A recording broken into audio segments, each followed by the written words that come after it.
Next subject, personal development.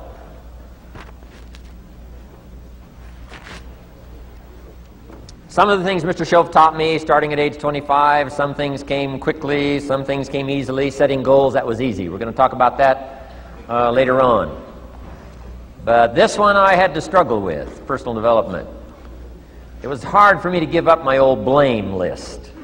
It was so comfortable blaming the government and blaming my negative relatives and the company policy, unions, wage scale, economy, interest rates, prices and circumstances and all that. That was difficult for me to give up. That was quite a transition for me to make, and blaming myself. But Mr. Shoaff started out with something very, very important. Let me give that to you.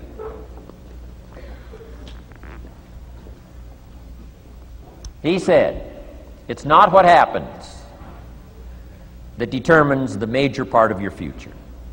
It's not what happens. What happens, happens to us all. He said the key is what you do about it. It's not what happens, it's what you do about it. And he said if you will start that process of change, do something different the next 90 days than you did the last 90 days, like picking up the books to read. Do something different like the new health disciplines, relationship with your family, whatever it is, doesn't matter how small it is. If you'll start doing different things with the same circumstances, since we cannot change the circumstances, but we can change ourselves. We can change what we do.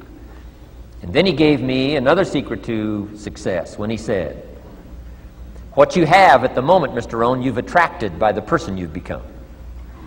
What you have at the moment, you've attracted by the person you've become. Few little simple principles here. Once you understand these, it starts to explain so much.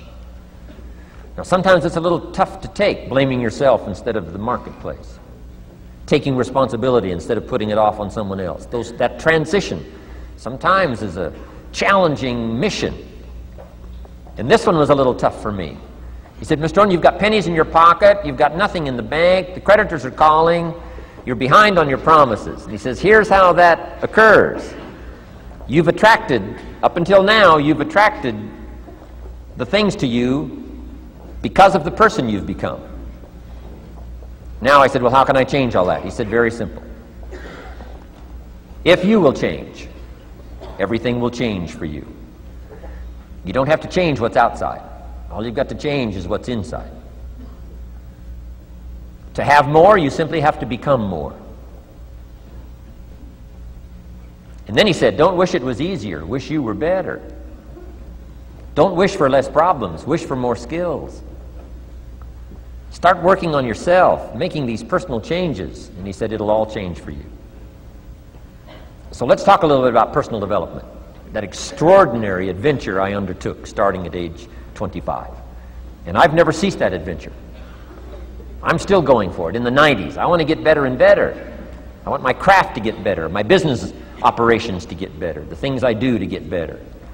Because once I picked up this simple formula, I'm telling you, it's easy to figure out where the problem is if you go to work on it. Now, let's talk about personal development. And in helping kids understand personal development, I always start with money. Now, money's not the only place to start. Money certainly isn't the only value, but we've all got to start somewhere, and money's something you can count, right? Kids are interested in money, okay? A lot of things are a little tougher to measure, but economics is pretty easy, right? Because you can count. Okay, somebody says, how are you doing? You say, I don't know. Let's count. Now, this is not the only count. I understand that. There's a lot of other things to count. But to see if there may be some errors in your judgment and lack of disciplines in your life, we might as well start with money, because it's so easy to count. So let's just start there and see whether or not maybe we have messed up. Okay. So here's how I explain it to kids. We get paid for bringing value to the marketplace. Key to understanding economics. We get paid for bringing value to the marketplace. Marketplace is also described as reality. Reality, the marketplace. Now, it takes time. It takes time to bring value to the marketplace, but we don't get paid for time. It's very important for kids to understand, as well as adults. We don't get paid for time. Mistakenly, the man says, well, I'm making about $20 for an hour. Not true. Not true. If that was true, you could just stay home, have them send your money. No, it's not true. You don't get paid for the hour. You get paid for the value you put in the time. So we don't get paid for time, we get paid for value. Now, since that's true, here's one of the key questions of the afternoon. Is it possible to become twice as valuable and make twice as much money in the same time? Is it possible to become 3 times as valuable as you now are and make 3 times as much money in the same time? Is that possible?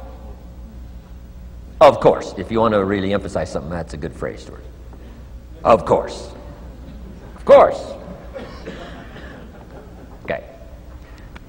Now, all you have to do to earn more money in the same time is simply become more valuable. America's unique. It's a ladder to climb. Starts down here, what, about $4 an hour? Big argument last year in Congress about the starting place. Should be 5, should be 5, should be 5. Well, no, it doesn't need to be 5. Why not start with 4? It's a ladder. Right? This is not a bed. This is a ladder. This is a ladder to climb. Starts at $4. Now somebody says, well, should be 5, should be 5. Well, maybe. If you're going to stay at the bottom for the rest of your life, it probably should be 5. But that's kind of a pitiful way to live. Start and not grow. Start and not change. Start and not become more valuable.